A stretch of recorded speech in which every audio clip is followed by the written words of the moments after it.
Okay, welcome to Monday. Yeah.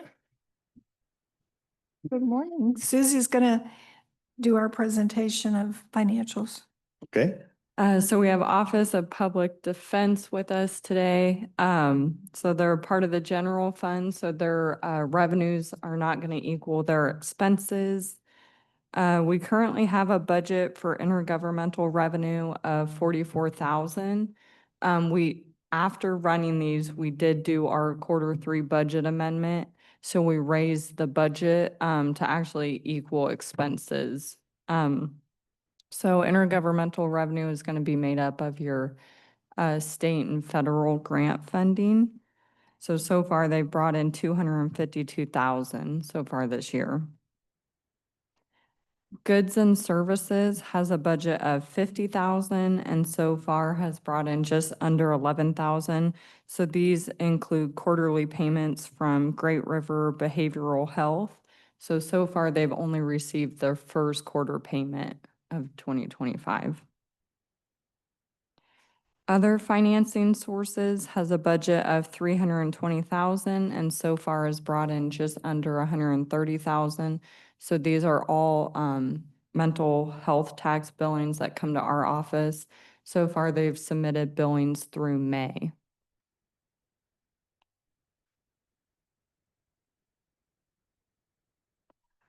Personnel has a budget of 3.1 million and so far has spent 1.6 million. They do have one vacancy that accounts for 101,000 of the total budget.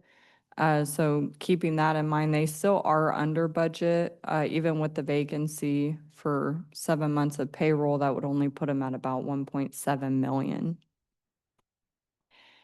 Supplies has a budget of 25,000 and so far it looks like they've spent 45,000. And this one looks a little weird just because there is an accounting entry in there for their SPITA, so subscription-based technology arrangements. So when that entry is done by the auditor's office, it hits supplies, but then you also see it hits debt service and makes that negative amount. So when we back out that accounting entry that's done, they really have only spent 12,000 this year so far. So they are right on target for supplies. Services has a budget of 1.5 million and so far has spent 802,000.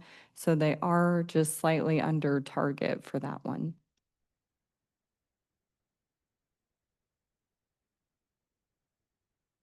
And that's all I have for public defense. What would be services outside of the payroll?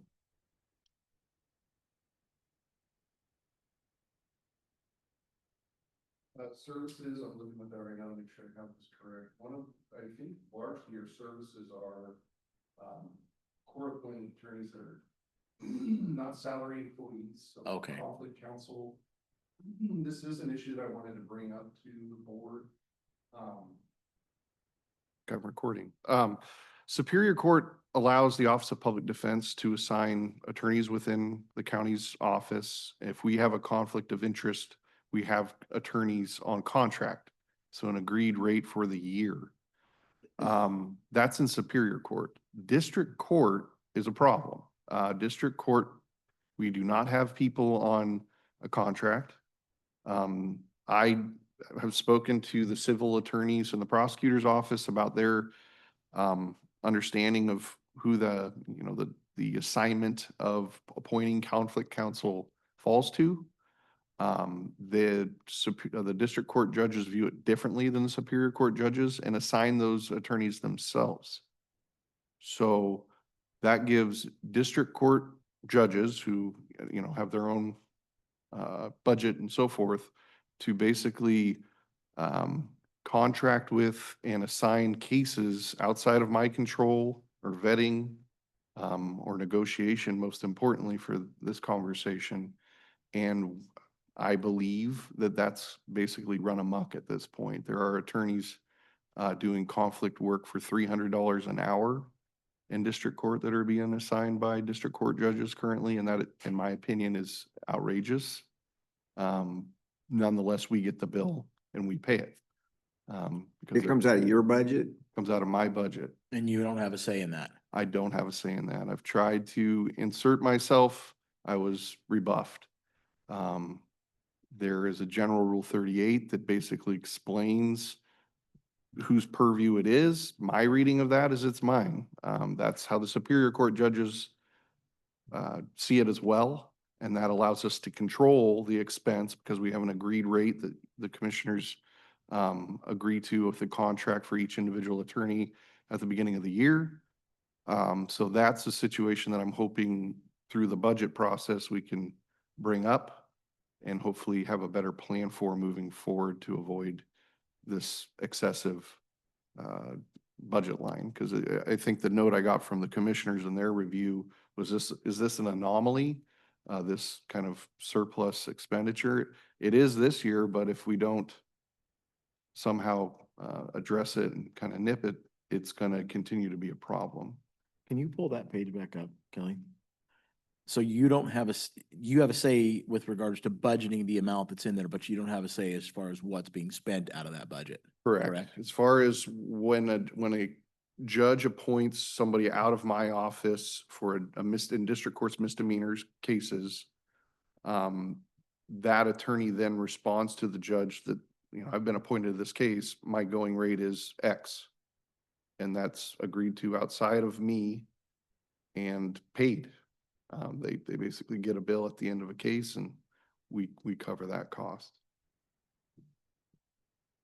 So that's a concern I thought the commissioners would like to know. It's something I have brought up and I think it's something that needs to continue to kind of be brought up till a better understanding. Chiefly the main judge that has this other viewpoint is not running again. So that also kind of presents an opening come 2026 to maybe, again, readdress this and come to a different understanding so that my budget isn't affected as it is here. So look, go ahead, Rick. Do they have this disconnect in other counties? It's a mixed bag. Some do, some don't. I'm not able to really compare what the hourly rate going rate is because in Clark County, $300 an hour for some is a reasonable rate. I'm just comparing it to our own market here. That's I'm the just highest, but that's too much. more interested in who's leading this. Is OPD and other counties leading this? In your opinion, do we have the authority to say, hey, we're not paying anything outside of what we haven't negotiated through OPD? That, I would need to get back to you on that. I don't know if we have that authority. I mean, we get into this realm of these people that are charged with a crime have a constitutional right to have an attorney. The judges say, okay, OPD, you have a conflict. Therefore, I'm taking you out of the equation altogether. And me, the judge, I know this attorney exists in the county. I'm just going to give them the case, not even considering what it's going to cost. I think if we could readdress just that philosophy in general, that the conflict of interest with our attorney staff doesn't remove the county's public defender service from that conversation and that process. I don't think we have an issue. I think we get several people on board with an agreed rate of pay that's reasonable. But just the removal of me from the process, I think that is more unique to Cowles County, yes. And it's something I'm hoping we can reinsert ourselves. I don't know if we can flat out say we won't pay it, because then we get into, I mean, I've thought about this and just said, well, if you're going to take the power of appointment away from OPD, it should fall onto your budget then. Amen. It should be your cost. Yeah. But then again, I know where I stack up in the kind of the hierarchy of things, and I think that probably needs to be delivered somebody with a little bit more, So clout. you designated the 1.5 million in your budget, Correct. and that 802,000 you didn't spend is what you're saying. I mean, there's a large quantity I would say we did spend. That's part of what we planned for and used, but there is also this chunk that's kind of pushing us to being over budget that is not our doing. With the exact number too, I don't have, I could figure that out, but. So I'm not considering that in the budget numbers I put forward. I'm putting forward numbers based on our need, but just to let the commissioners know that's kind of what's going on with that source of funding.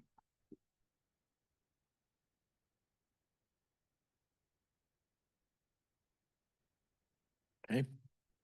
And I didn't know if you wanted to ask questions or if I should just give you a general idea of what the numbers I've put forward in my initial budget too. But as you're aware, we are expanding and doubling our office space. We're also having to increase the amount of attorneys we have in the future. That's based on the Supreme Court changing the caseload standards for public defense attorneys. I'm doing this in a way that I think very narrowly tailored to Cowlitz County and our need, because I've told you before, the caseload standards didn't need to change for us. This was a King County problem. This was a larger county issue, but the Supreme Court has decided to dictate a statewide change in caseload standards. What they did give us as a modicum of some respect or power is the ability to make caseload standards unique to our needs. So what I'm going to do is put forward by the end of the year to the commissioners is basically a Cowlitz County caseload standard for public defense that's more outcome based as far as how many points are allotted a given case. And I think that will allow us, even with this new kind of constrictive caseload standard, to still, for all intents and purposes, operate as we have up until now. So I think that'll be more conversation and not directly related to the budget. But I bring it up because it still will require us in the years to come to add attorneys to our office, just so that we stay out of any sort of place we don't even want to venture to with our ethical duty and caseload limitations. So there are future conversations where I will be requesting to add attorneys, and then there's a ratio of attorney to paralegal, and even we've never had a social worker at the Office of Public Defense. There's actually now a requirement come 2026 that we have at least a social worker on contract, if not full-time employee with our office. So those are other things that are going to come up in the future. So going back to our previous conversation, is that a conversation that we need to have with the district court? Or is that one you're gonna have? I'm hinting at that, and I'll just say yes. I think it comes, I talk a lot, and, I let kind of my opinion be known, but since doing so, nothing has even, had a formal meeting about it. So I basically was rebuffed by one of the judges, and that was the end of the complaining. So. Okay. Yeah. How many points do our attorneys handle that at this point in time? So the limit for felony attorneys is 150 case weighted points. And so a murder case can get up to about 8 points. Yeah. But your standard low ranking felony is a single point. What they're letting us do, they aren't doing an automatic come 2026, you must have this, and I'll say it's it's 47. I know it's down to 47. Yeah, but it's a I'm trying to get 60. where are we at now? The 63% cut, but yeah, so 150, we just have to do a 10% decrease for 10 years. Yeah, So next year it'll be 135 case weighted points, and then 10% each year down from that. They have said in 3 years they'll do a survey, and they'll see if the desired change in quality has been reached just with 3 years of cuts, but I'm not gonna hold my breath and think they're gonna put the brakes on this thing. I think we're really cruising towards a weird future where, technically, if you had a busy couple months, there could be public defenders who hit their caseload standards in July. So they have a full caseload for the year, and there's still 5 months left in the year to So are people running at 150? No, no, we are already, and that's where I keep saying it's a King County problem. They just weren't managing this well. So people were hitting 150 case points in Seattle. And then I would go to these open forums and people would say, I have 10 homicide cases this year and, several sex crimes, which are also high ranking and very hard work and require a lot of time.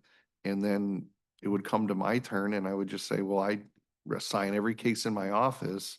If I assign one of my senior attorneys a homicide case, I'm not going to assign them another Class A felony for 2, 3 months because that's a lot of work and I want them to focus on it. So we do have a much lower volume to deal with.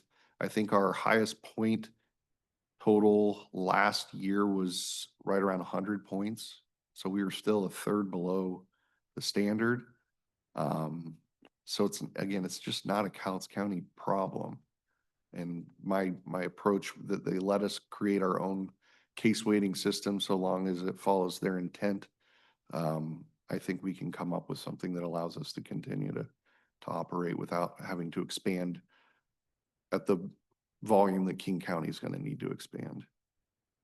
They're going to have to triple their workforce. At Do you least think our highest one was right around 100? I can get you an exact number, but I think about 105 case weighted points, and that was a busy attorney last year. So Yeah. I don't ever want to come near the maximums because then we open ourselves to liability and potential malpractice claims. So, we don't flirt with that.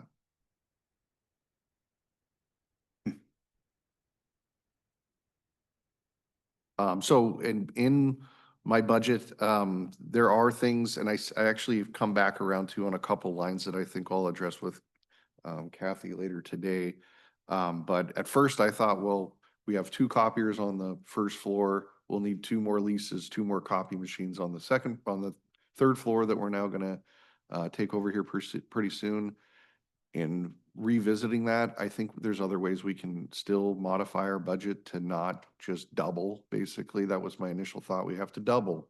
We need double the supplies, double this. I think we're backing away from that with a much more of a want versus need type approach.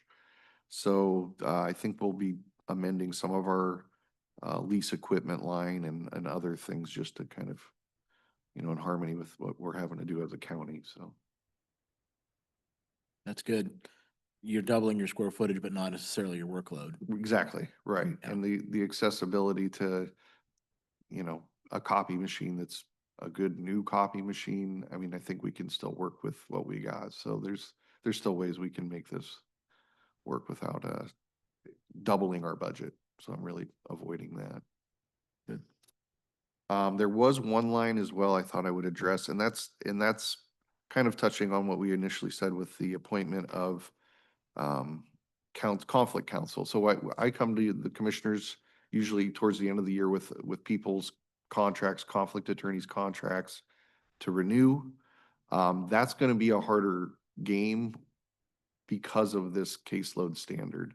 What I think is going to, without hiding, I'm sure they may be watching or not, but I think individually employed attorneys, sole practitioners, they're going to need more compensation to do conflict work because what they're basically having to balance is what could I make if I don't renew a contract with Cowles County and take conflict counsel? There is no caseload limitation on these sole practitioners.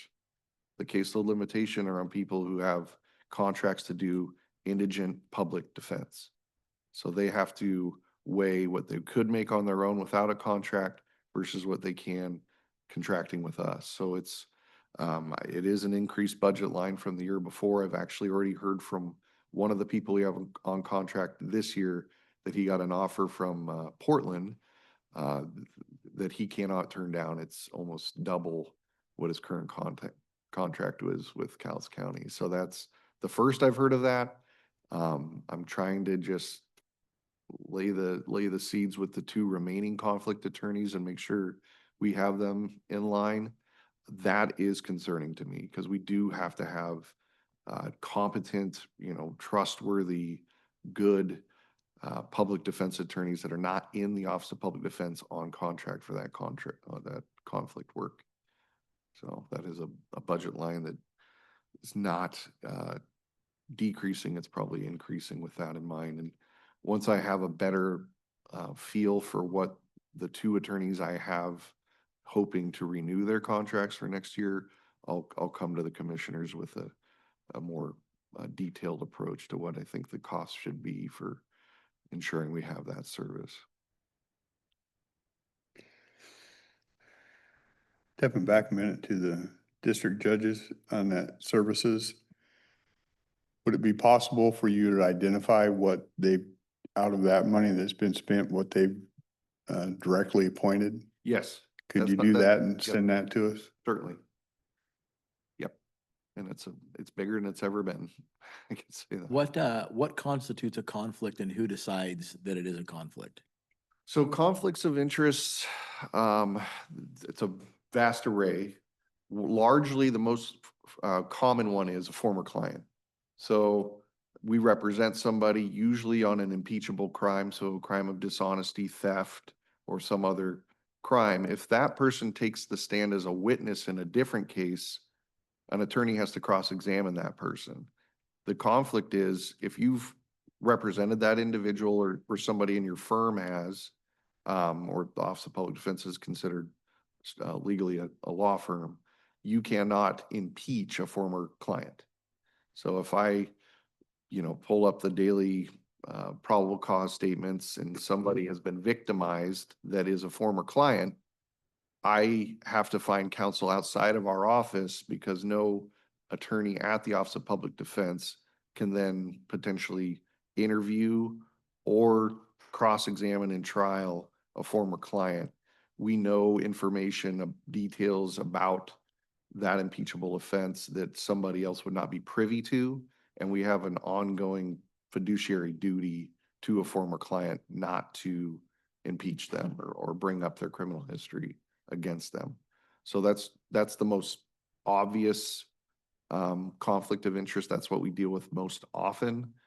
Outside of that, non-victims,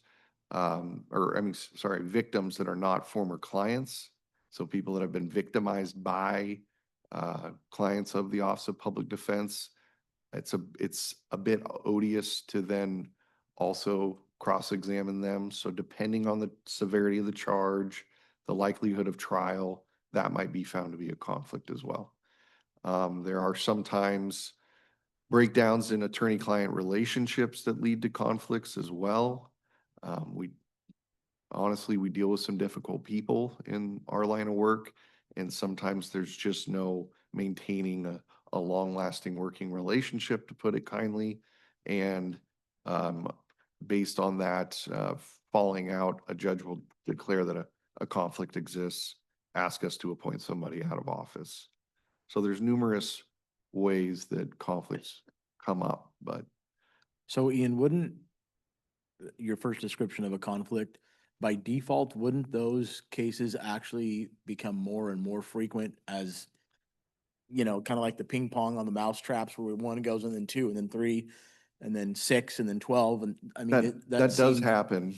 More often, unfortunately, a lot with recidivism, a lot of times it's just the same people that continually get, law enforcement contact.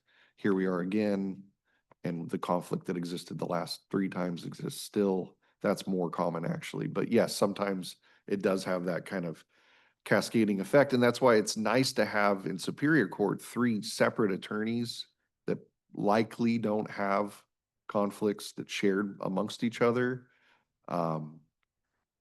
Yes, yeah, that does happen. But I mean, it's a vast array of conflicts and how they come about. And they do sometimes feed off one another and create a pool of people.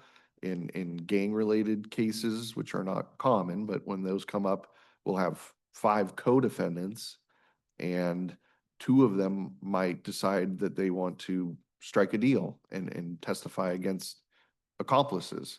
Well, now we have 5 people that cannot be represented by the same office either. So I mean, that also happens. So I need to find 5 attorneys for one case, one in each office. So that's a difficulty where we have to reach out of county to make an individual offer for a case. Yeah. But the first question, who determines the conflict? In Superior Court, every day I review the people that have been arrested and charged with a felony from the day before. We identify conflicts. We have a very good database that informs us of former clients, former witnesses that are in the police report. Once we get more information, we can run a secondary conflict check. The judges in district court often cite a conflict but don't assert it. We do have a role in finding the conflict, so that's part where we are involved with the process. But then as soon as it comes to appointing counsel, we're removed. In Superior Court, that's not the case. The judges look to us to appoint counsel, which I think is the correct reading of the applicable rule, so. Interesting stuff. Yeah, it's interesting stuff. I mean, then the judges all share the same general area in the courthouse, but different, We completely need a different. Superior Court judge to arbitrate this. It actually in the end might fall to a Superior Court judge to arbitrate it, but I would think they'd actually ask for an advisory opinion from probably Division II or something as far as how we interpret the general rule that applies. You mentioned earlier, Rule 38. Is that a whack or, That's a general court rule, general rule. and who decides the general court rules? Again, if disputes are raised, it's usually done through the appellate court. You'd raise an issue and say, hey, we have a difference of opinions. The county, represented by our civil attorneys, see it this way. The judges would probably submit an opinion of their own and then ask for a panel of the 3 Division II judges to rule on that. So these rules come from a panel of 3 division. Oh, the general rules are legislatively created and imposed. So I mean, Okay. they're statewide, but interpretations of statutes are always issues that come up, and it could go through the normal channels of dispute. I think when I brought this up to our civil attorneys, they thought we could do it in a much more collegial way and just kind of contact the judges and say, why are we doing it this way? And again, it was basically a blanket rebuff of just, that's how we do it.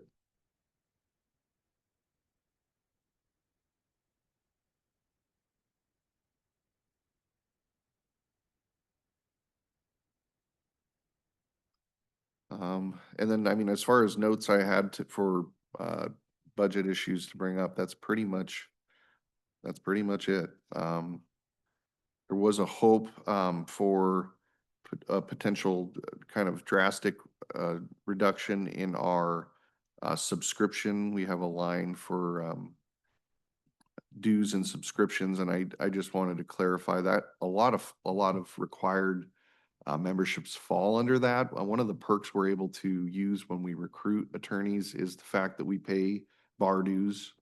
Those are expensive for a full staff of attorneys. We also subscribe, we're members to a couple organizations in Washington State that allow us a great access to other attorneys, state OPD resources, expert banks, so we can, instead of having to hire an expert, we would just have access to their research and information to use in our work.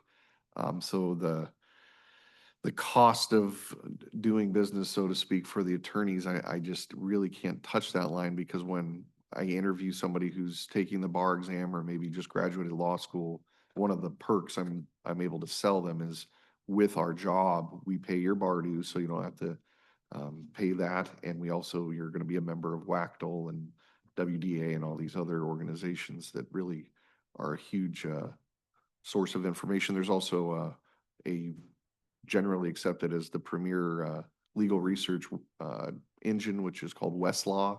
We also have a Westlaw subscription for each one of our attorneys, so they can do legal research in the courtroom on the fly. They have new AI technology that other legal databases don't, so it really puts us right on the front edge where any other county would be. So it's a necessary expenditure, but it is, I understand, one of our larger budget lines.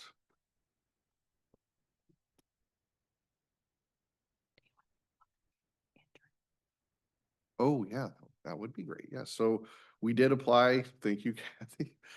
We did apply for a grant. We, as a rural county, qualified for a wonderful grant that allowed us to get two second-year law students that were going into their third year. One of them's actually a Woodland local who's in law school in Willamette and is coming, hopefully coming back to us.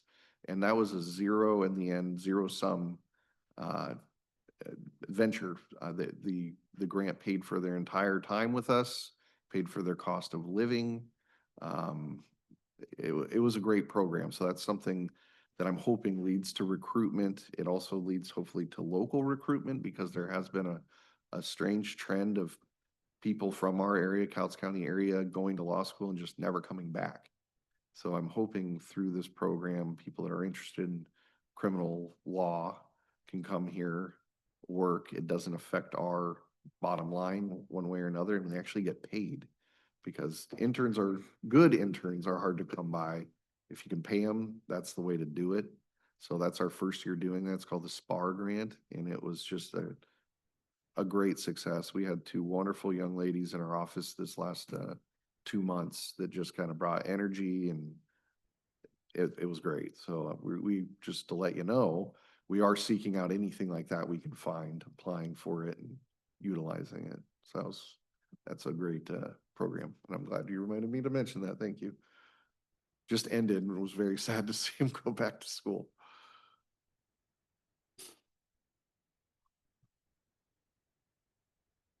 Okay.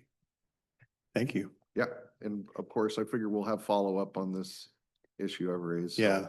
I'll get an Send- exact figure for, Send those over to us. Yeah, Will that'd do. be great. Thank you. okay, Thanks, Ian. thank you. So next we'll have water sewer.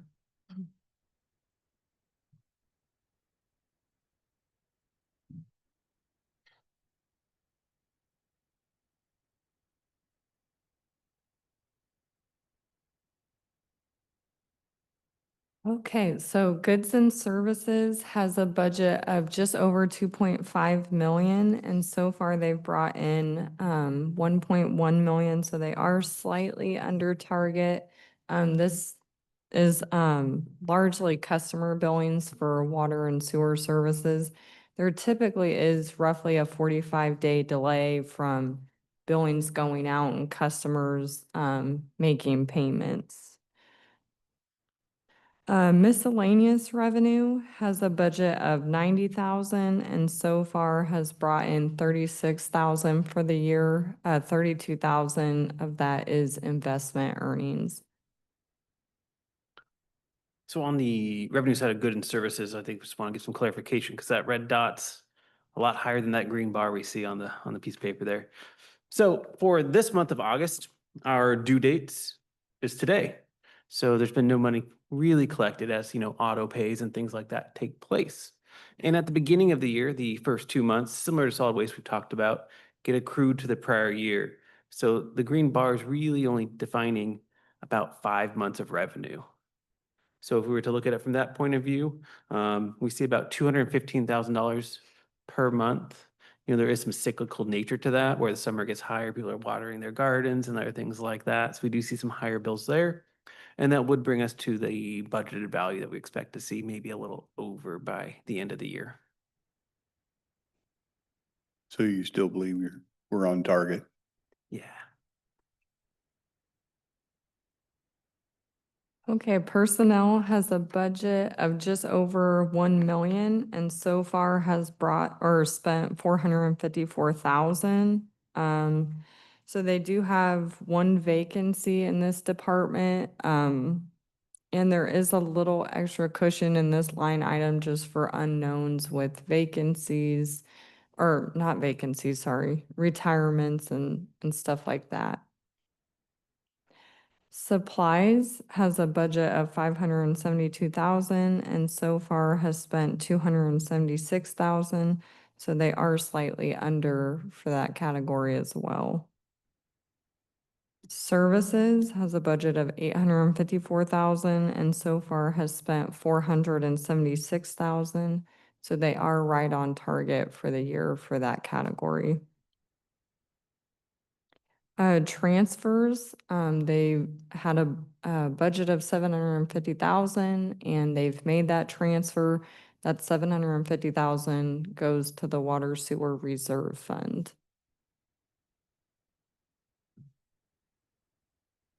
So I'm sure as you guys have known in the past, hiring engineers has been difficult. I believe we have that spot filled as of this morning. So we will not have any vacancies left in that fund. So it's exciting. Nice.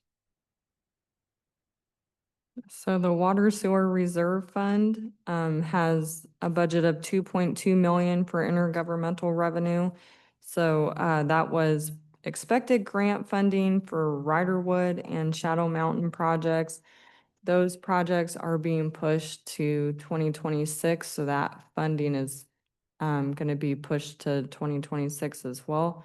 So we will be amending that budget in the fourth quarter. Miscellaneous revenue has a budget of 141,000 and so far has brought in 108,000. So they are over the target on that one. Other financing sources has a budget of 7.5 million and so far has year-to-date actuals of 2.4 million. 750,000 of that was from the water sewer operating fund, and the rest are planned ARPA transfers. With projects being pushed to 2026, we are anticipating that some ARPA dollars will be pushed to 2026 as well. And we would anticipate amending that budget in the fourth quarter. So how much do we have sitting in reserves? Is that this 13 or? I believe we're around 4.5, 4.5 million if I recall correctly. sitting in reserves right now, and we put Mhm. about 750 a year in. Yep, in there. 750 is our goal. And that's mainly for the big infrastructure type stuff. Yeah, if we didn't have ARPA funding for these 5 major projects that Susan's team's been working on, we would be pulling debt to fund most of those projects, Yeah. or be not doing them, such as Shadow Mountain may not have made economical sense. Yeah, and I understand that, but our infrastructure out there, I know we've talked in the past, kind of the life expectancy on some of that, because we end up usually inheriting these things. 100%. Yeah, Yeah, so usually when the system's failing is when we'll take it over. You know, we've had some discussions in the past about certain systems that may come into the water sewer program, and the state of those when they do come in.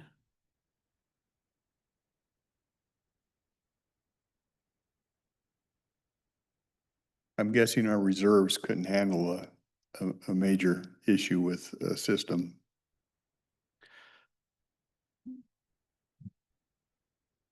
If we were to have Without to, some debt. yeah, you know, we do have currently outstanding loans that we're paying back on an annual basis, either water quality loans or Department of Commerce loans.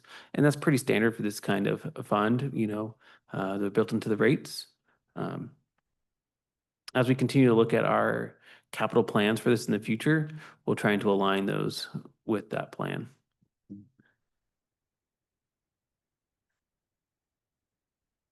And if we have any questions on the projects, Susan's in the audience.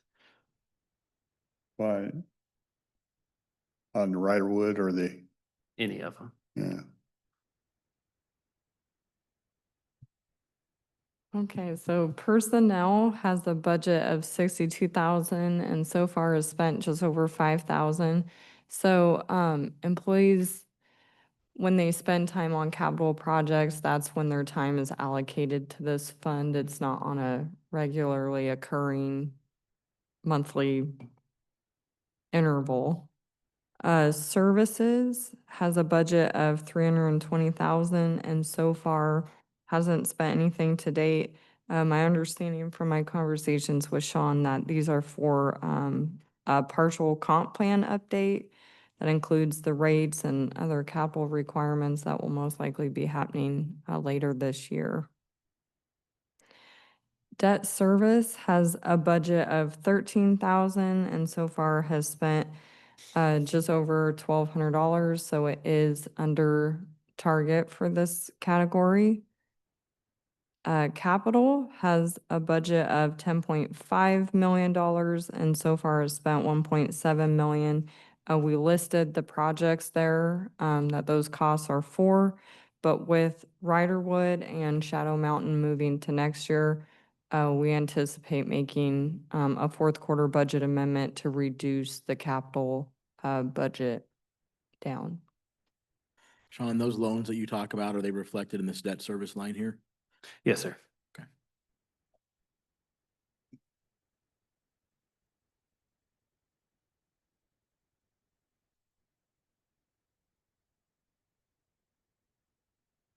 And that's all I have.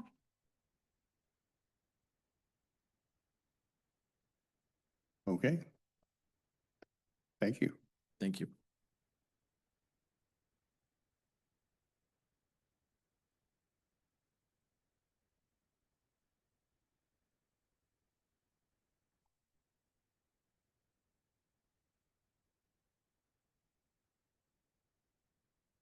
Any miscellaneous? I have one we might want to look at. We've had a Silver Lake Advisory Committee. It was actually formed, well, the newspaper article is from September of 2010. It was a newly formed 17-person committee will investigate the needs of Silver Lake and make recommendations how to improve and safeguard the lake's water quality. This was a committee set up by the BOCC at that time. It's a lot of our committees are part of some WAC or something. This isn't one of those. This is one that the BOCC in 2009 or 10 decided they would set up.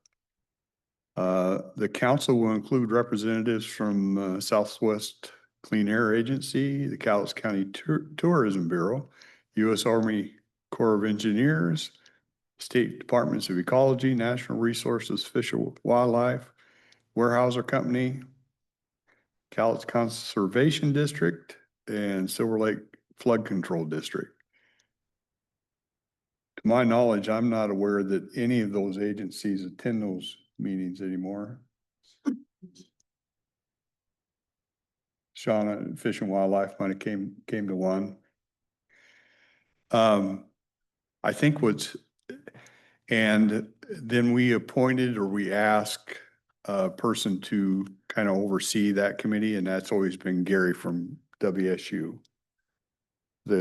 over here. He's retired now, and the new director of WSU does not want to take this on.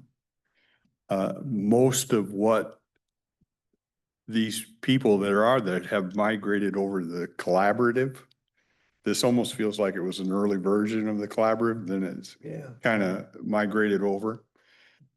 So the question is, do we want, since this is a committee that was established by the Board of County Commissioners, do we want to rescind this thing and let the collaborative take this? Because right now it's usually just people that live on the lake. How active have they been?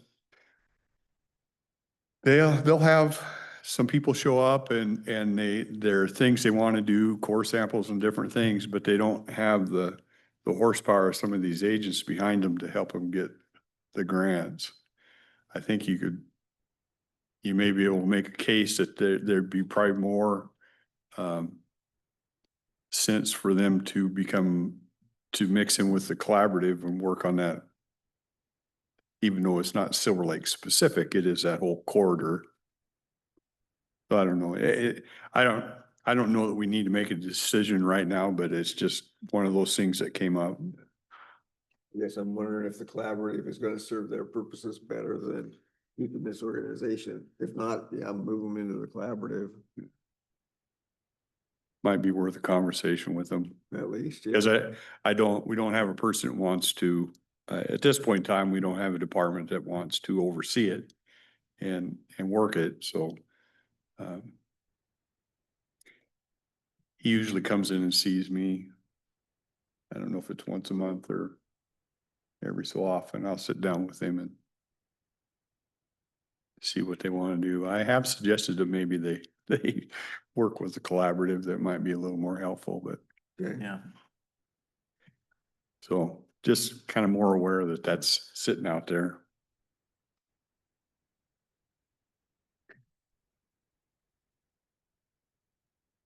See anything else? Do you want to, what do we have? We have finance. I don't have the sheriff yet, but we have, or the clerks, noxious weed, public works. I have two here. We can get you guys taken care of. You're okay with that?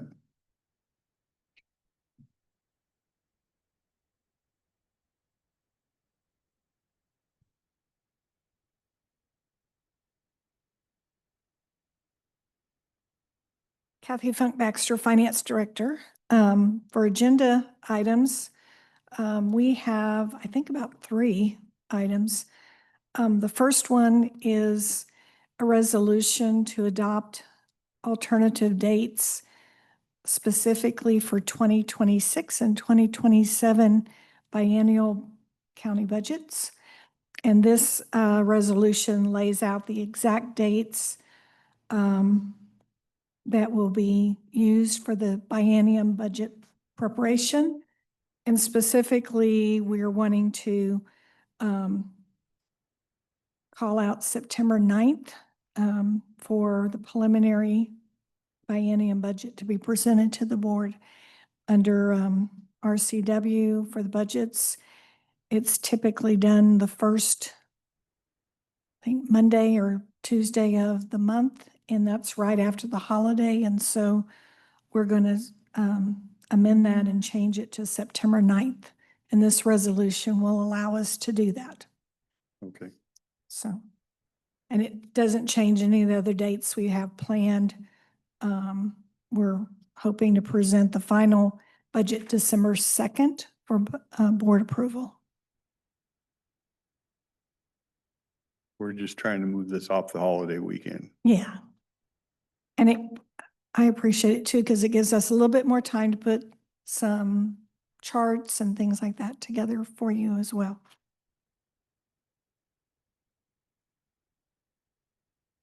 Are you ready for my next item? We have 2 interlocal agreements that will be on the agenda for tomorrow. One is between the Cowlitz-Wahkiakum Council of Governments, and that's for a feasibility study that they had proposed with the rural public facilities funds, the interest income on those funds. And so this is a project that they wanted to have a study for dredge materials and Mount St. Helens sand. And they'll be in attendance tomorrow in case there's any questions. The contract is for $121,000. That's in motion items. What are the eligible things for this interest income? Actually, anything that the board So recommends. we could apply it to, for example, a park project or apply to basically anything. It's just interest income and we don't have really restrictions on that. Right. I think in the past, it has always been spent on things that still could lead to economic development or projects like that. There's been feasibility studies before. So we try to keep it in that realm of what we asked for with the rural funds. Okay. But the interest income the actual rural public facility funds has to create, they have to show that they're creating jobs. It's for infrastructure, things like that. So this one is a little bit less restrictive. So What is the difference between this interlocal agreement for the St. Helens Sand than what we did before? I think this is that one. We're just now finalizing it. yeah, so they had presented an application and you had approved their application, and this is now the official contract so that they can be paid. And we have to vote on that, correct? Yeah, if you have it under motion, yes. What was it we voted on before? You voted on awarding the project from the interest income. So this is just the formality of the actual contract for their work. Yeah. This would normally show on a consent agenda, and I ask it go to A motion. a motion because I still had concerns about it and wanted to have a conversation. So that it makes it look a little different. So, I'm actually in favor of it being a motion item so that we can have a conversation, because when it was put before us, I personally didn't have a lot of time to research that. And after doing some research, I want to have a conversation about it. So, yeah. okay. So it will, and they will be present during this item as well, so that they can answer any questions.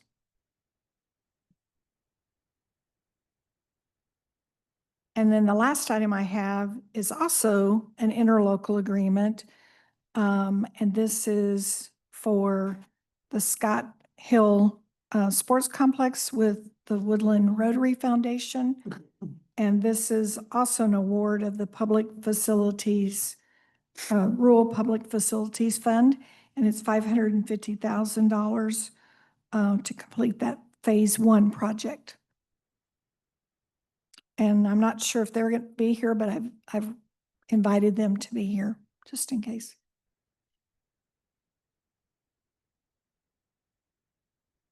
And that's everything I think I have.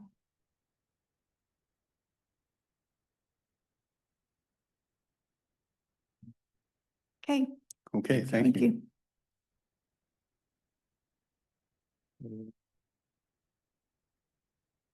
Susan, you want to go? I see you here. Brad is online.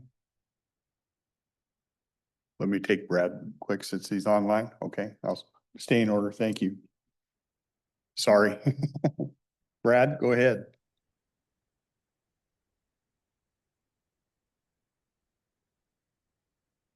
Good morning.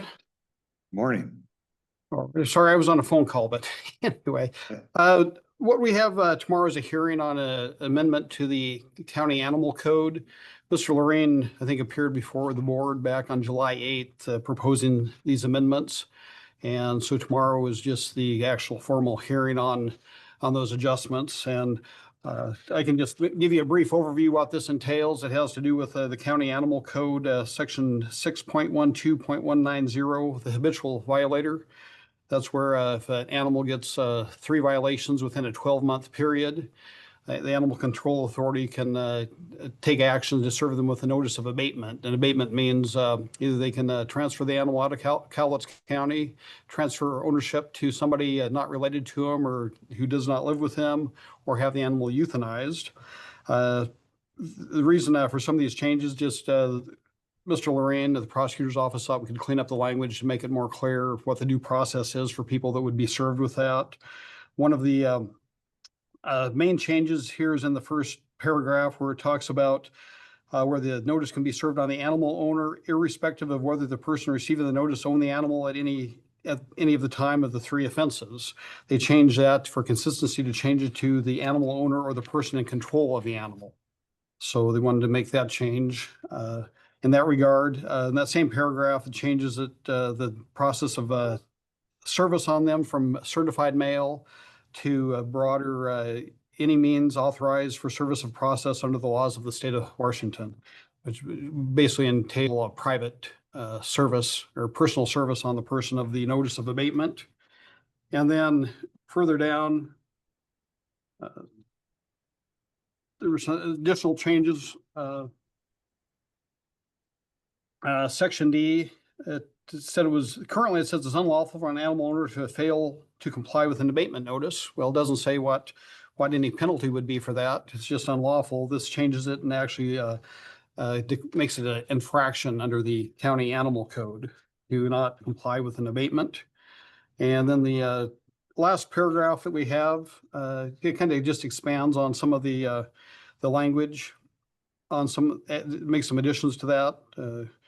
It says a committed finding or for prior infraction or criminal conviction shall be sufficient to prove violations. So basically, if there's been a finding by a judge of these 3 violations, that's the basis for the abatement.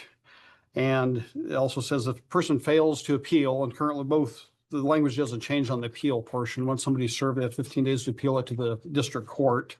And this just adds a failure of the animal owner or person in control of the animal to file an appeal within 15 days of the notice, or failure of the animal owner or person in control of the animal who has filed an appeal to appear at the scheduled hearing shall act as an admission of the violation. So if they fail to file an appeal or fail to show up at the appeal, then it'll be deemed the abatement order has been put into place and they further have to comply with that.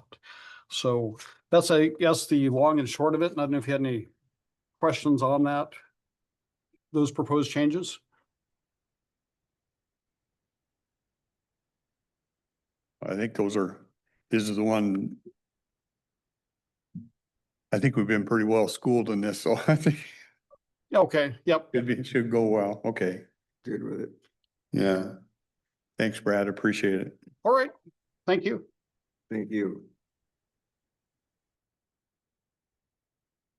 Okay, I don't see the clerks or not. We go ahead. Okay, so we don't expect them. Okay.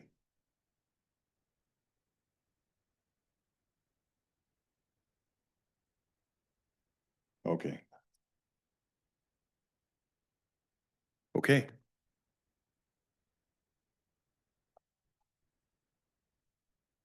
Good morning, Susan Eugenius, County Engineer. Public Works has 4 items on the agenda this week, all on the consent. The first item is a novation agreement with Exeltech Consulting and Exeltech Bowman Company. So we have an existing contract with Exeltech, an engineering consultant firm, to do a design for us for the Rose Valley Road culvert.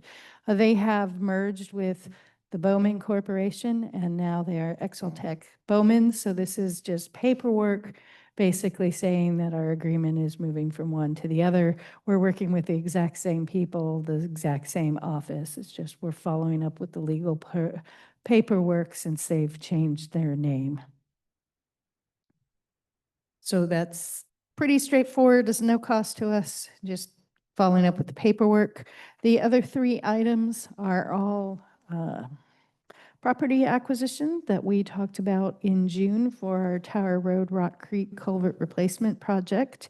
The follow-up with the recorded documents, there is our 2 permanent easements with one with the Belfields and one with Mr. and Mrs. Edmonds, and then a temporary agreement with Mr. and Mrs. Belfield. The temporary easement is for us to be able to tie their driveway back in and do some stream restoration. So the temporary easement is 1/4 of an acre with Mr. and Mrs. Belfield, and the permanent easements are 3/100 of an acre with Mr. and Mrs. Belfield, and then 103 square feet with Mr. and Mrs. Edmonds, just to make some minor changes to the roadway and keep it within right of way.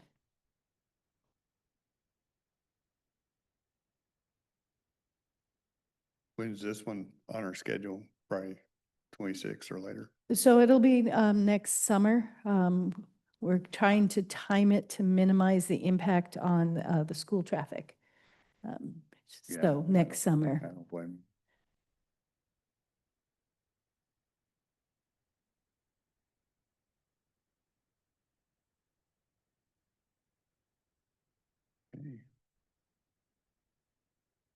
Okay. Thank you. It sounds like the clerk is out of the office today, but David did send us an email to all of us regarding, I think, under consent agenda item 2. We might want to get up with, and then Jennifer will probably be this item 4. This is something they've done in the past. Should probably be in tomorrow. Okay.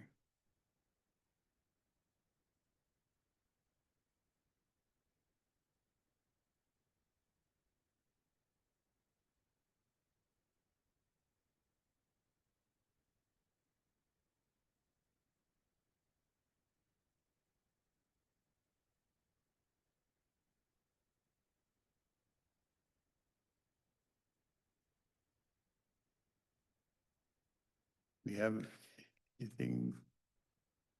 I see.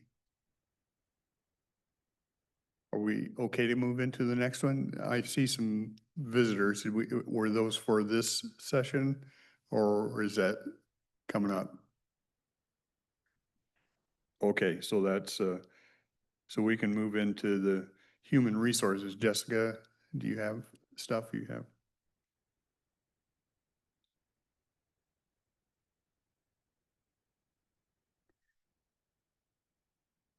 Good morning, Jessica Warren, Human Resources. I have one request from Office of Public Defense requesting to fill a public defense attorney position. The attorney resigned, I think, 2 months ago, so they're ready to fill her position.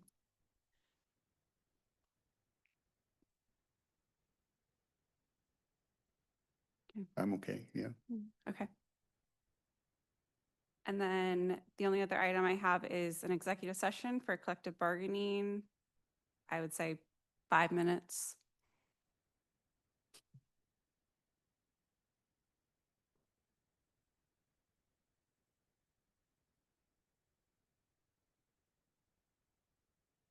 Okay. Executive session, collective bargaining, 5 minutes. We will take care of that.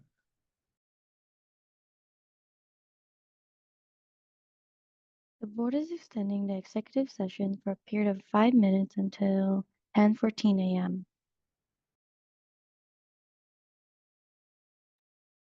The board is extending the executive session for a period of 5 minutes until 10:19 a.m. Okay, back from executive session, no decisions rendered. Sean, want to move into Janice house? Exciting. Hello, Commissioners again. Today we have Janice House. They occupy 2 of our properties on Washington Street in Longview. And they're here to share their stories and what they do. So there's Tina, and then she can have her crew come up as well. Yeah.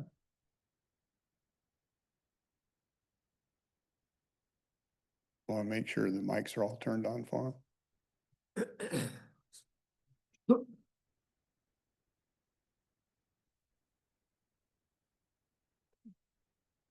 Good morning. So my name is Tina Perdaman. So I'm the program supervisor of Janice Youth Programs here in Cowlitz County, which was started in 2016. So we do lease 2 houses from you guys on Washington Street. So it came about to renew the leases, which hasn't been done in quite a while. And so, we're here just to talk about the work that we do. And then also the lease, to see, if we can expand that. How the lease worked previously, we don't have any kind of funding for facilities, for the work that we do. And so when we came into the two homes on Washington Street, the way that the lease was is rather than paying like a rent, we would help to update the homes, which were in pretty bad shape when we got there. So that's what we've been doing, is kind of rehabbing the homes. Initially, you really couldn't even walk into them. There was a lot of squatters that had kind of taken over. So we partnered with Love Inc. and some other places to get the homes like in a position where we could actually be working from them safely. And we've just continued doing that and running the programs that we have. I think So initially, Sean, we were just gonna destroy those homes, right? And then we found another purpose for them, okay.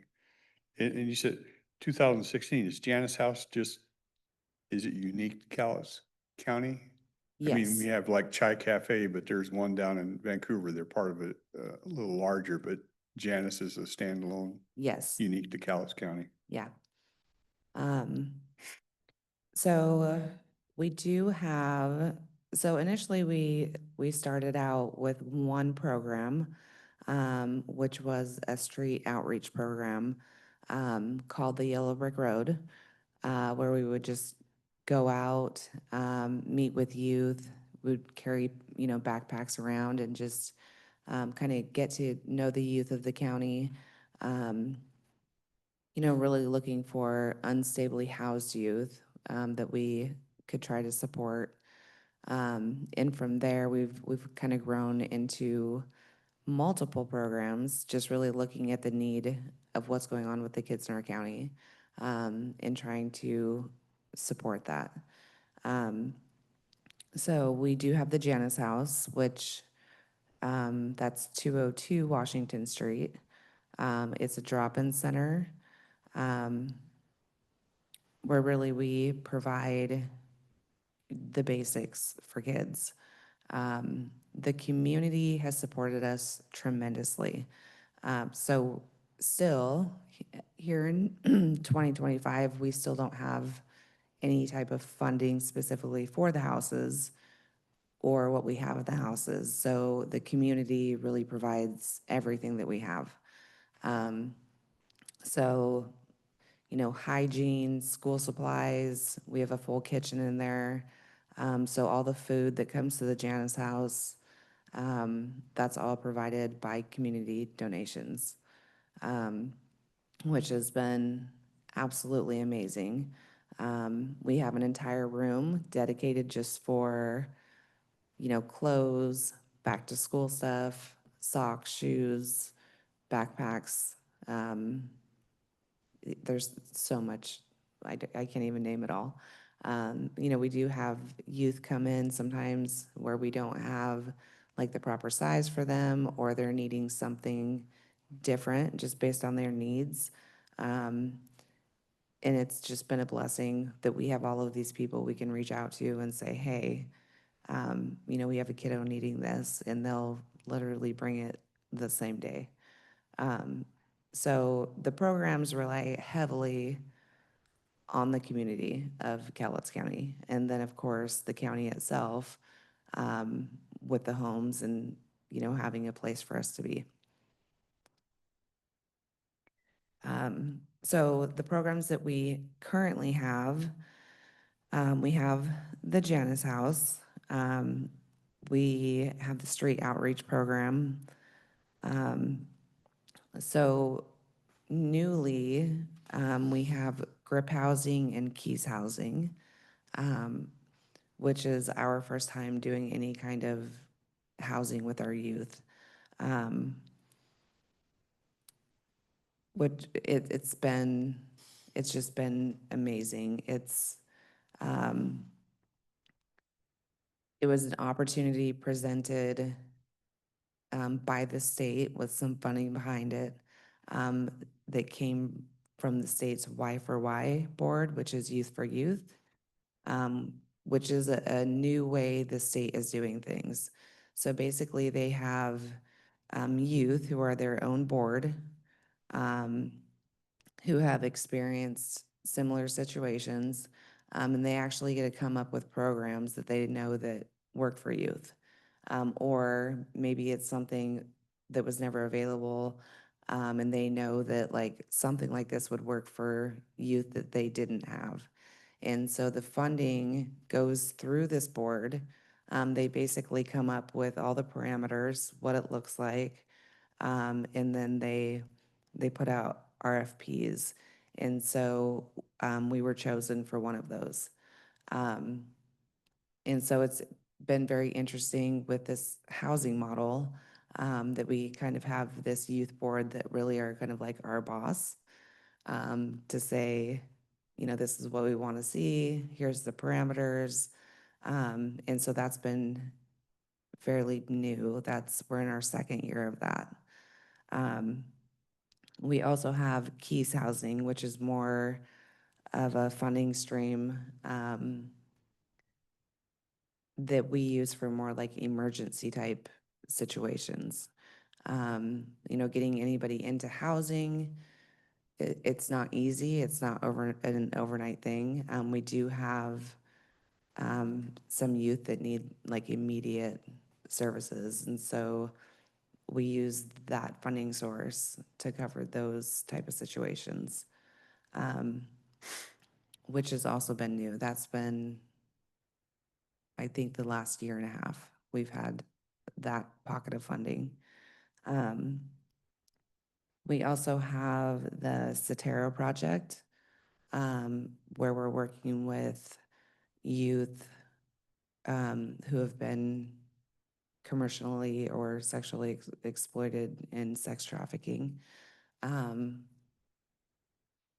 It was a very large program. We had 2 staff that were the only 2 state certified CSEC trainers. And so we went around to some law enforcement agencies to do just some basic training. Community members, we would do some basic training, and then we also sat on the CSEC task force. So currently, you know, there's been a lot of budget cuts going on with nonprofits, unfortunately. So the Sotero project currently, as it sits, is an unfunded project. We did lose funding for staff for that, but we still do the work. You know, there's a lot of youth that we work with in all of the programs, where that really does go hand in hand, where they're either, you know, very vulnerable, they're at a higher risk for sex trafficking. You know, we also partner with other community agencies that are not maybe as familiar with sex trafficking, maybe like the Red Flags, that sort of thing. And so anytime they call us, we're still going to show up. And so we'll mutually, you know, work with the client. You know, even though we'd like to see that program come back, that's completely up to the state and whether like those funding resources come back. Would you say that's a significant problem in our area? It is. It definitely is. And I know, you know, it's been fairly new, I would say, over the last 5 years. And I know when we started the Sotero project, that was always a question. You know, is that really happening in Cowlitz County? It definitely is. You know, it's one of those things that's very underreported.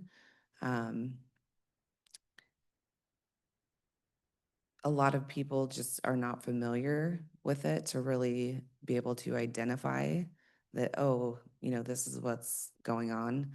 We've learned that through the task force as well.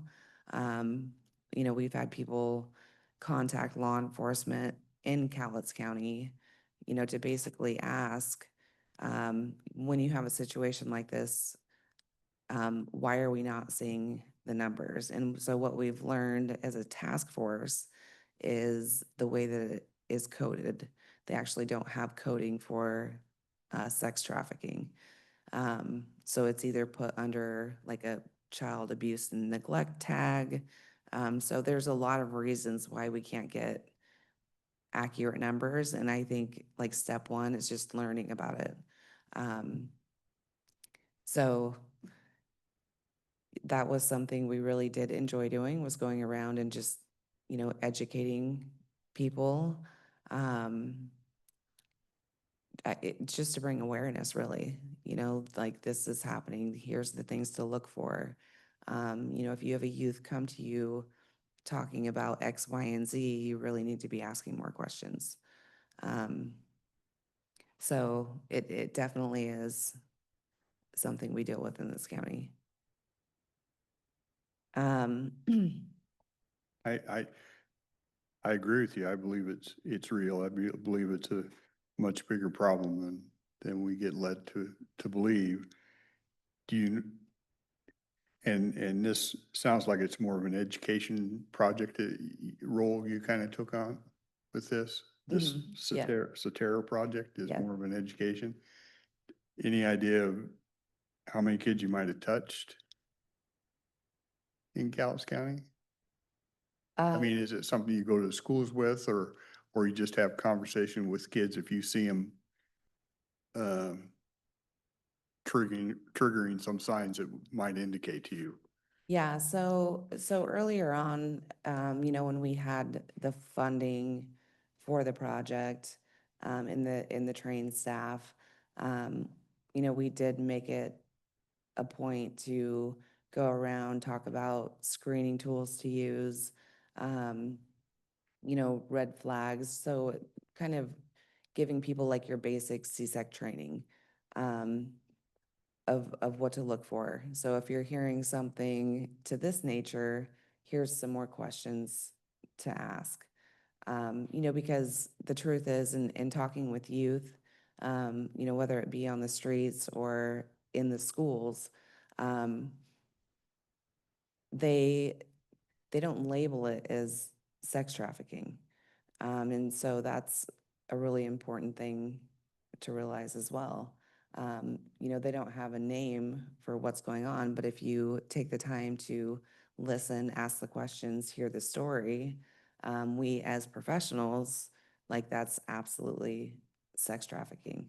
But you know, with kids, they're not gonna, you know, they're not gonna label it, I guess, with the professional term of it, if that makes sense. Do you think it starts with online contact, or is it like person-to-person contact? I mean, is a kid hooked to somebody online and then it develops from there, or is it more somebody just starts approaching children? So that's a really good question and something that we used to touch on a lot. You know, I think we see these movies, right, of like a man pulls up and snatches somebody, Right. and then they get stuck in like a sex trafficking ring. That's actually so when you're looking at sex trafficking, there's a couple different categories. And that is probably the least one of what happens. It does absolutely still happen. It's been a few years back, but I don't know if you guys heard of what happened in Kalama. So that is actually exactly how that happened in Kalama. With that, I believe she was like 14. The most common type of sex trafficking is actually familial. So that is at the top of the list. You know, where you have family members trafficking out young girls. You know, and there's all the reasons behind that. You know, mostly what we have seen, and I think what the data shows, You know, when you have parents who are drug addicted, which unfortunately, and especially in this county, we have seen a huge increase in parental addiction, drug use. And so that actually is the number one.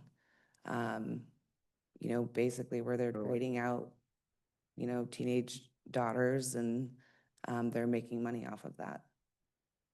Nobody wants to hear that. So they're difficult conversations to be had of what's really going on, and especially in our county. Well, they may not want to hear it, but they should hear it. Yes. Makes me ill. Homeless kids, how many do you deal with? I mean, how many kids run through Janice house?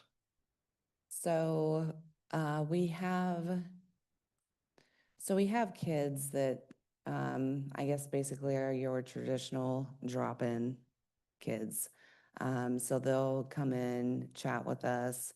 You know, maybe they just need like a hygiene kit, like, hey, some food in my backpack, which has actually become more rare over the years. So if you look at other drop-in centers, they're very much, they're kind of informal, honestly. What we have done is we've kind of taken it to be not so much just a drop-in, but where we're actually taking these kids under intensive case management to look at, you know, what all is going on. Are you in school? If you are, how is school going? How are you getting there? Do you have medical insurance? So we've really taken it from, you know, some kind of a simple thought of a drop-in center and turned it into, we are safe people. This is a safe place to come. Let's start working on all of the things. We'll pull in resources, make referrals, we'll stand with you, you know, every step of the way through that.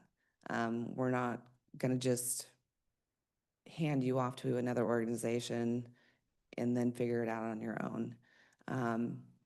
So I know right now, currently, we have somewhere, I think it's 75 under intensive case management.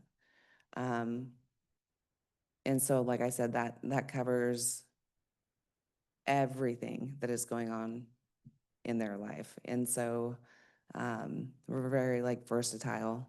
You know, if it's something we can't help with, we're gonna find somebody that can come in and help with that. We've had, honestly, I don't have a number since we've started of how many kids have come through. I could guess. Georgia is our numbers person. So the way our case management works, like currently right now, we do have 75 under case management. That doesn't include their children because we are ages 12 to 24. So we might see some 22, 23-year-olds who have infants or toddlers. You know, we can't count those numbers, but you know, everybody might be living in their car or you know, at a shelter or transitional housing. We still provide things to the youngers who don't count, you know, as our numbers. Or siblings. We do have siblings taking care of siblings. So a 10-year-old living with their 18-year-old sibling, you know, does not count as a number for us, but we still are going to provide services for them. We still reach out to the community for school clothes, for the 10-year-old, school supplies, for the 10-year-old. We'll never turn a homeless youth away, no matter their age. So of these 75 under, they have, is it fair to say they all have housing issues? Yes. They're either at risk of losing housing. Some of them are considered hosted, where they're staying with another family, but under circumstances, like if you can provide food, then you can crash on the couch.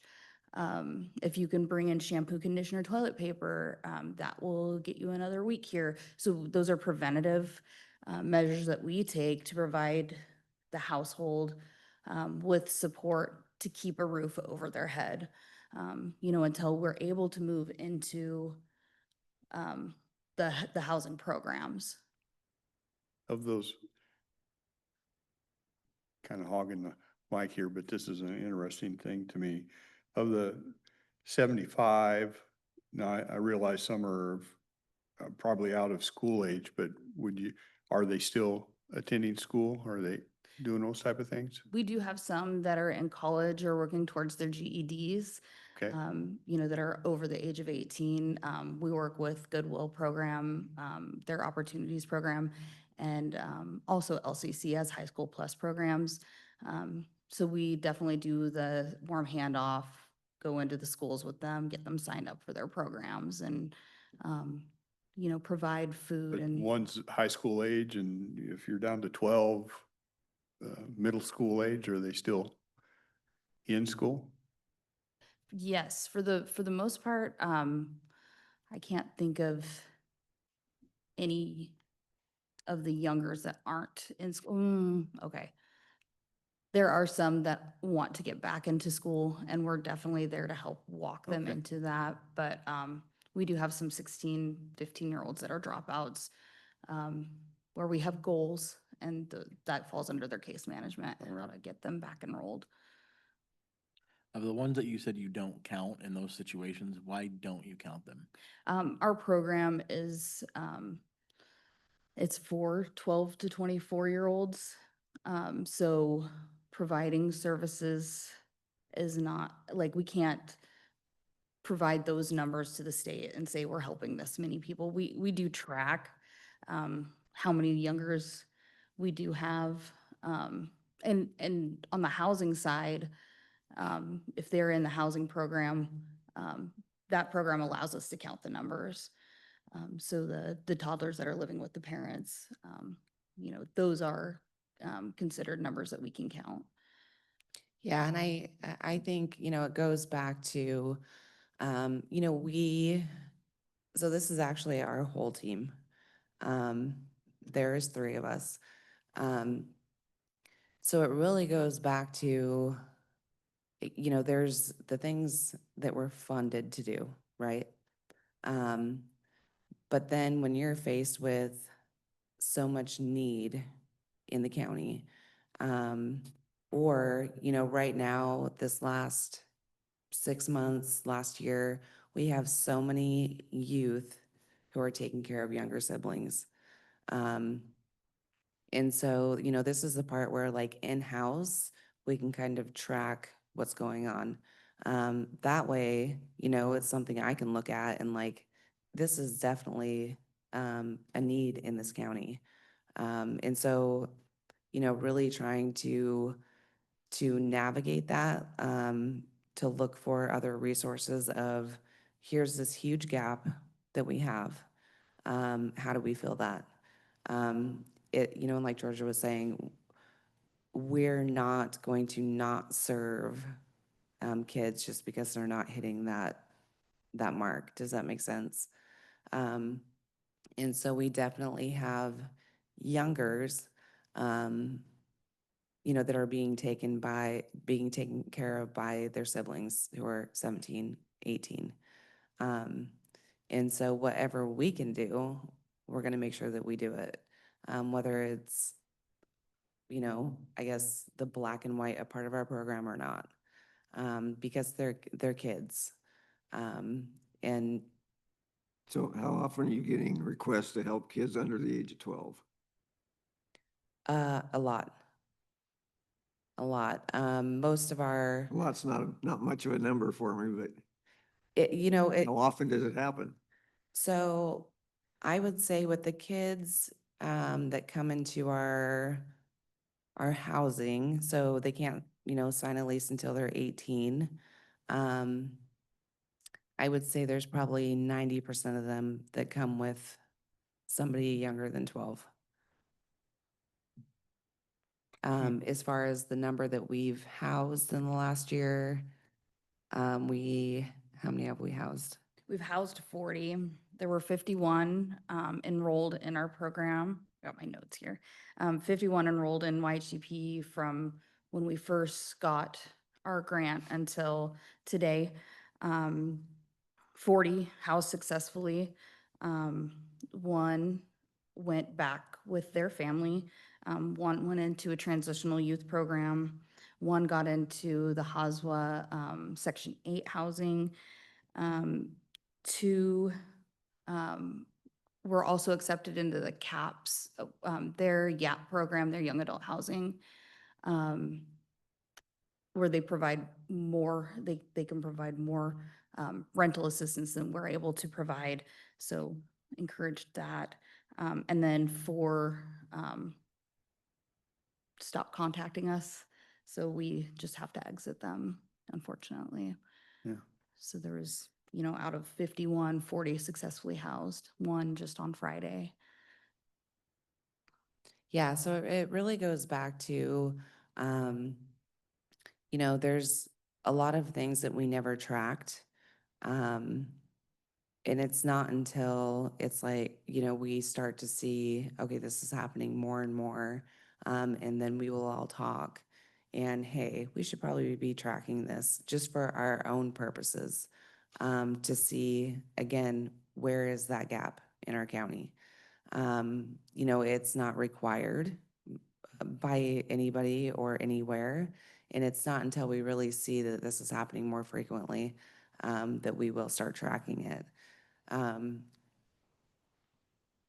So to have like a solid number, like in the last 2 years, we can't do that. It has been happening since the beginning of our programs, but it's not something that we really tracked until it started becoming, you know, almost every single youth that we're dealing with and trying to get transitioned into housing.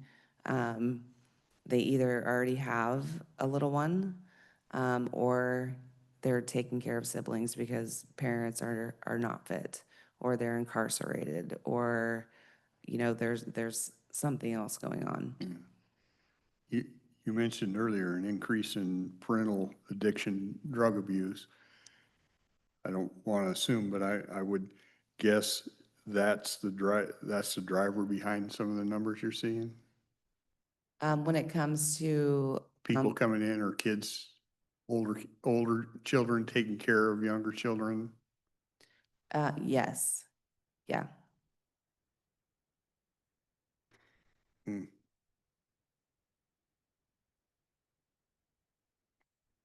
What do you consider successful housing? When they're able to pay their own rent and Okay. budget and. So have you worked with them? They found a job? Oh, yeah. They've figured out how to Yeah, budget and pay those are definitely measures of success. And then working towards better employment. Maybe they're employed, but they're barely scraping. You know, helping them with their job, their resumes, setting them up with other programs, and getting them better employment so they can afford more. In doing what you guys do, are you mandatory reporters? Yes. A child comes to you and reports something okay. Yes. How often do you get requests to help kids from outside the county? Recently. That's been a little more and more. So in those situations, and I think a lot of it too has to do with, if you look at Cowlitz County, in the boundaries of Cowlitz County, there's some places that get a little confused of what county. So Woodland, for example, you know, technically it's half Cowlitz, half Clark. And so, you know, working with like Woodland School District, you know, we kind of have to balance that and like, where exactly are they? You know, if they're clearly Clark County, here's some resources for Clark County. And obviously, those bigger places have much more resources than what we do. Going north, it's also difficult. You know, you have Castle Rock, Toledo, and then you kind of have Vader that's just out in the middle of nowhere, that is also on that line into Lewis County. So, you know, we're very cognizant to make referrals, whether it is going that way to Clark County or that way to Lewis County. I think a change did happen when Bader kids started to go to Castle Rock School District. So like now all Vader, they don't have their own school. So now they're all Castle Rock kids. So, you know, we really try to work within the parameters. You know, Vader is probably one of the hardest because there's no resources there. They do go to a Calais County school. That's been a little less and less, but, you know, anytime we've gotten calls from out of state, just because the people don't know who to call. And so really what that looks like for us is here's some resources where you're from or in that state, in that county, or you can call 211. So we're not just gonna hang up, you know, because you're not from Cowlitz County. We want to make sure they have resources for where they're at. Is Great Rivers one of your funding sources? Great Rivers Behavioral Health? No. What drives Janice House? Is it you three? So what happens when you three don't do it anymore? Is nobody to drive it? The only reason I ask it, because I think we have some great small organizations that make a difference here. I can point to them. Gary's Place, Faithful Servants, Family Promise over here, and they, Chai Cafe. They have, those particular ones kind of have a church organization behind them. It doesn't have to be that. What helps you? Or is it just you three are driven to make this happen? Yes, all three of us are very driven. You know, you definitely don't get into this line of work because you want to make money. You just don't, unless you're a for-profit empire working with you. Right. You know, it takes a ton of heart and a ton of passion. You know, especially to get to the point, you know, where we're at and just to continue. You know, I am hopeful, you know, that eventually someday, sometime, you know, the programs that we would like to start to fill in these gaps that we're seeing, that there will become funding available. You know, we started out with 6 staff and then we had 2 volunteers. And we're part of the original 3 from 2016. You know, I think that when you start to see budget cuts happening and that sort of thing, it really is a test of your passion. Are you going to continue to do the work and push forward and keep looking for other resources and funding? Absolutely, we are. Since 2016, you've probably seen a lot of kids. It's probably hard to ask numbers, but I'm wondering if you have a sense of what kids that came in struggling or broken and now have finished school or gone on and are living in society as you would expect them to live. So actually, we don't have like a number, but I can tell you our kids, most of them always come back. And they're grown now. have families of their own. And so whether it be like through social media that they reach out or them coming by, it actually happens pretty frequently. And just thank you, back in that time of my life. And there's just no words for it. So, Yeah. there's no way, it's not like we're gonna try to find everyone and send out surveys, but Yeah, I know that. the difficult. ones that do reach back out to us, or, they'll send us a card in the mail. Like, we still are actually in touch with so many of them, Quite a few. so Quite a many few. of them. Yeah. And then referrals in from, hey, Janice House helped me. You should go see them. And so when a new youth shows up, so-and-so sent me, like, oh, all right, it's nice that we're still thought of by our successes.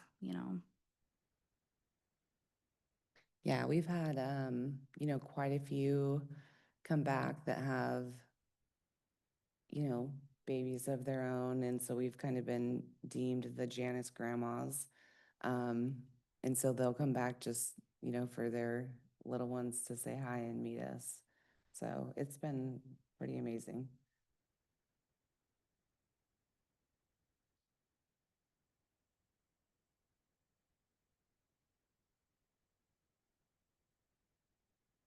Well, very interesting.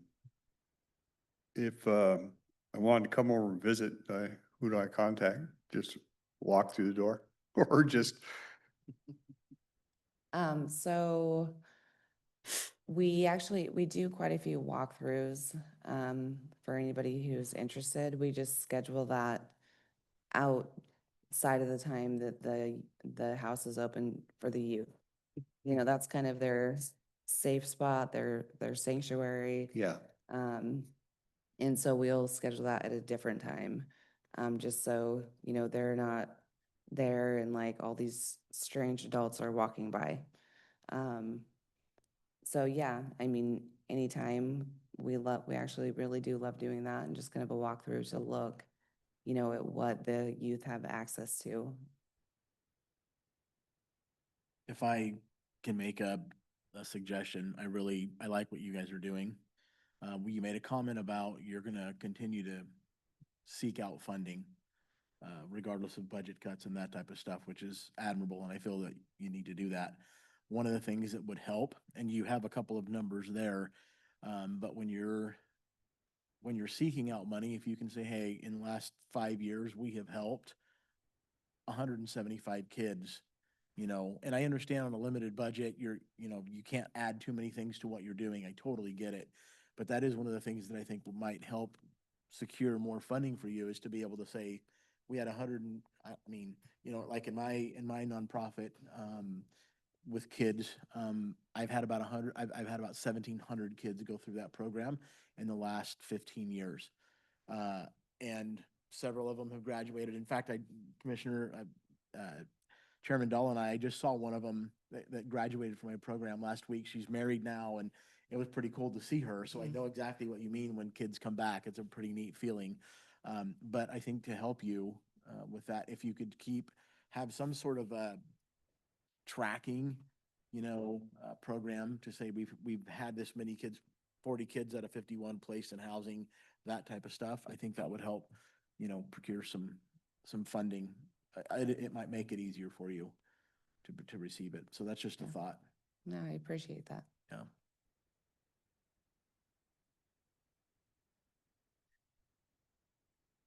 Anything else? You know Kelly? Would you give her your contact information? She kind of handles Yes. our calendars, and I would like to get over there. Okay, yeah, absolutely. She tells me where to go when, in a nice way. Okay. Yeah, I can definitely send an email. We can set up a time. Anything else you need from us on this, Sean? Appreciate you bringing them over, right? Okay. Looks like it's being used well, so, Thank you. Thank you. Thank you. yeah. God bless you guys. You as well. Thank you.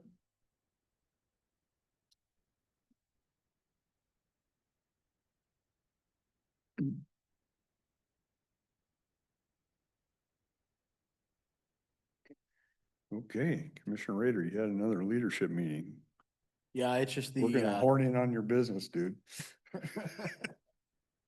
it's just the continuation of the interviewing and the hiring we did. So it was actually good. We had, one of the department heads said that they had, applied one of the things that we talked about in a previous meeting and helped two other department heads. So that was good. Yeah. Okay. Anything else, gentlemen? I have a procedural question. Sure. On the finance department, for a motion item that you said you moved it from the consent agenda to a motion item for the interlocal agreement for the Calexico conference.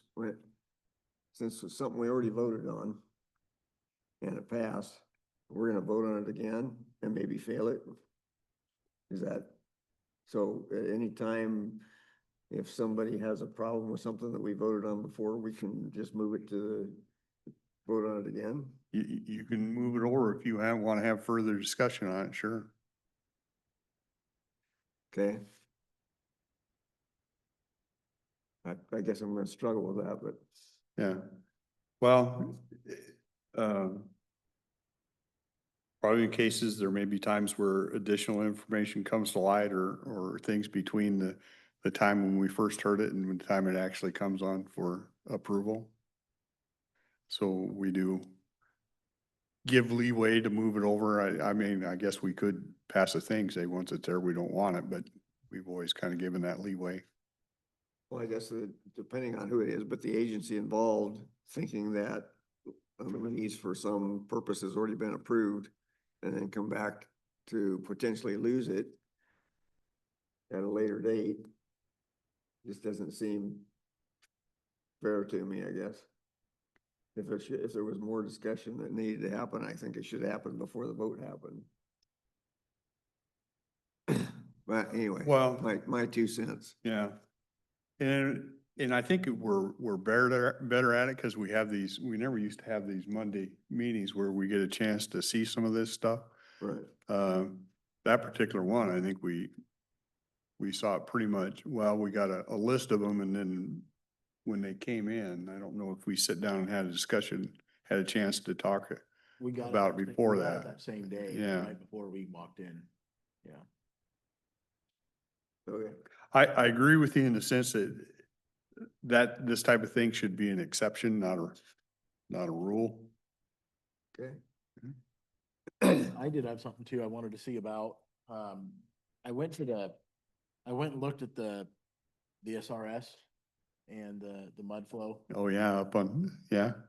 And, we've got the core that's about ready to drop in excess of $35 million To raise that.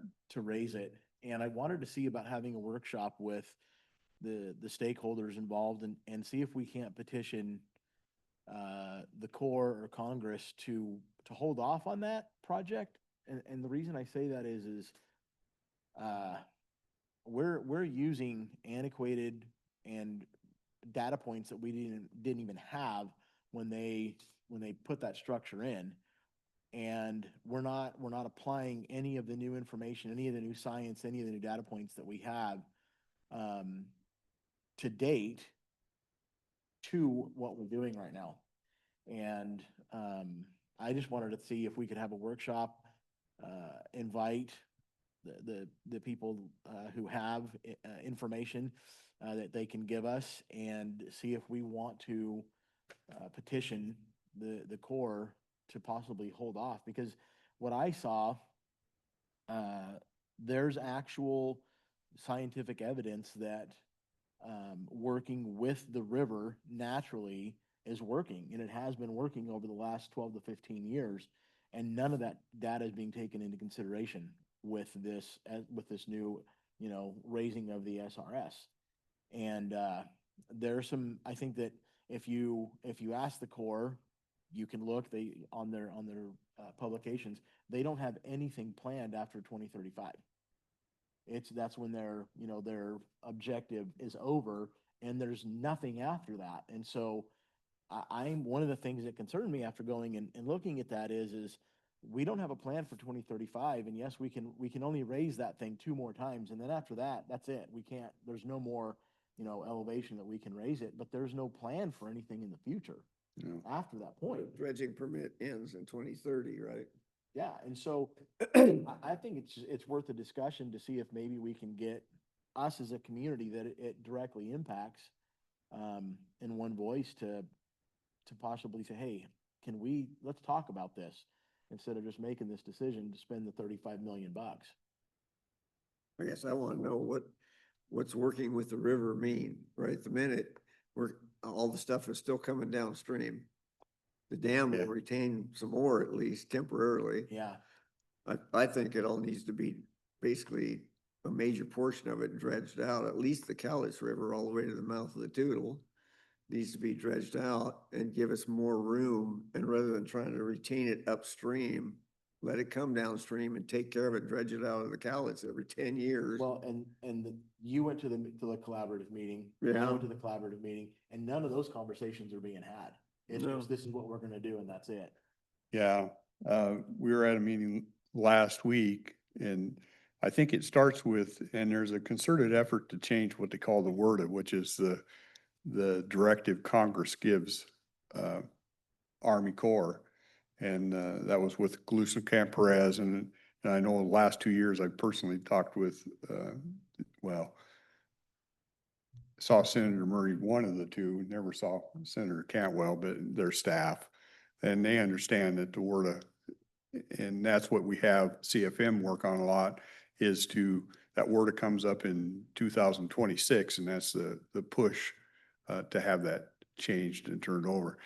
I can tell you, I've asked that question to the Corps, and right now that the dam's only holding back like 16% of the silt. They believe the river has some natural action where it pushes the stuff down.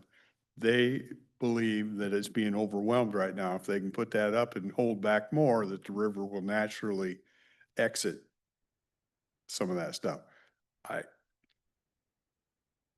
That's more faith than I have, but that's what they believe. I just look at what I was shown, when I went up there, and Colin was up there, and he explained, kudos to the guy. I had him for like 5 hours, and he answered all of my questions. It seems that it would be more beneficial to us if we worked with the river, as opposed to trying to bend the river to our rules and what we want it to do. And he showed, they have actual data where they put these posts into the river and made a line across it. And those posts were 14 feet above the sediment when they put them in. There's only 4 feet showing now. That's how much sediment those things have retained, like 10 feet of that stuff. And if you look, the biodiversity and all of the plant life and everything that's growing there now, it's not just, if you go look at the sediment dam, it's just a sheet of sand. There's actual trees and all sorts of stuff that's growing in that. It is working, but none of that data is being taken into consideration with what we're talking about. And one of the things that concerned me that he said was, we can only raise that 1 more time after this. That's it. There's no more slope that we can do, and there's no plan for it afterwards. So what are we gonna do? And one of the things that scared me was, he said that anything that goes below that sediment retention, like for example, the diking district and all those things, those are to be handled at the local level, regardless of the impact that the stuff that they do has on our river systems and on our dikes and all that kind of stuff. Those things are to be handled locally. And we don't have a say on what's going on up above. And we don't have much say for locally either, because we can't dredge the river. That takes the Army Corps of Engineers. You can't touch a damn thing without getting in crosswise with ecology and fish and game and every other So those are the people who have to sit organization. here. Ecology, fish and game, Corps, and have a conversation with, I mean, I don't know how all this stuff works, I'm learning, but I think that we need to let our voices be heard if we're in agreement that Well, I've been trying to get the core in. The best luck I've had is going back and actually seeing him. Well, I think you've heard me preach about wing dams, that posts in the river, any place you put a row of poles in the river causes the current to slow down and things settle out behind it and that accumulates. And that's the whole purpose of wing dams on the Columbia River, is to slow down the sides and speed up the channel so it flushes itself out. I can't imagine why, if we're gonna mess with the river and we're gonna work with it, let's put the wing dams on both sides where we want the river to flush itself out Yeah. and flush it out. The port is dredging all the time because of the amount of stuff that makes it out of the collets and down around that corner that they have to dredge in order to keep those upper docks open to use them. And that was part of the conversation with Representative Perez that we're at last week, changed the word so that and the simple answer isn't good, or I don't agree with it, but they were given the charge by Congress for flood control. So they manage the levees and they manage flood control. The sediment, they don't care. They're very much on what they're told to do, which is crazy, but. Why did they dredge it the first time? Was that not flood That- control? That was all, when it first happened, yeah, everybody was gang. I don't know the correct answer to that. My guess was they were just gung ho to help with this emergency that just occurred and they threw everything in there. I remember. It before should that- be there forever. Before that dredging happened, there was a big news article about the fact that the White House sat down and discussed whether or not they were just gonna let Cowlitz County disappear. Well, and that's the other thing, at what point, and I hate to say this, at what point is it not worth them to save Callis County? You know what I mean? And Well, when you talk. we think, wow, you're there's gonna- no point, but you're gonna- they look at it You're gonna different. take 50,000 people and transplant them somewhere else? Yeah, exactly. I mean, we spend all kinds of money, raise holy hell about flooding that affects, in Texas, 200 people died. And so now what are you gonna do? I mean, I understand that that's a crisis, absolutely.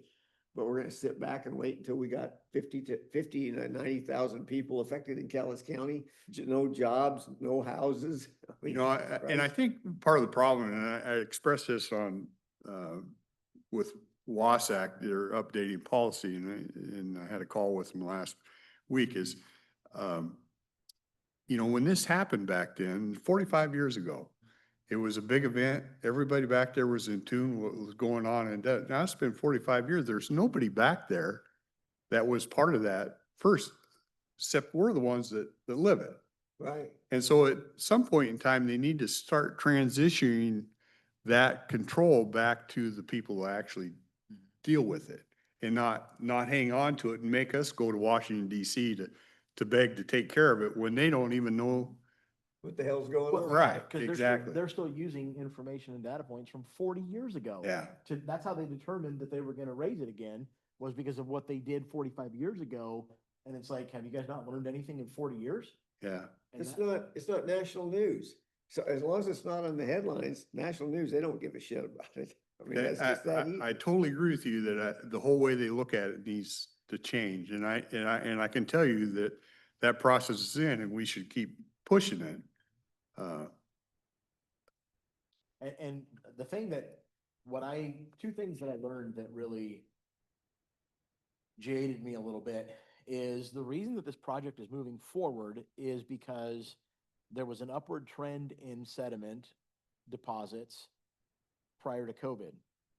And then they stopped the funding of it during COVID. So for 3 years, there was no observation of it or monitoring of it whatsoever. Right.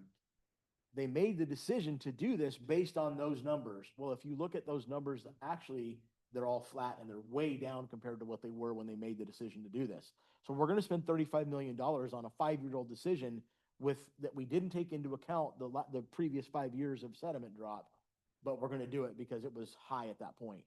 That doesn't make any sense to me. And this is all about people saving face to, well, what happens if we don't spend the money, we don't get it again.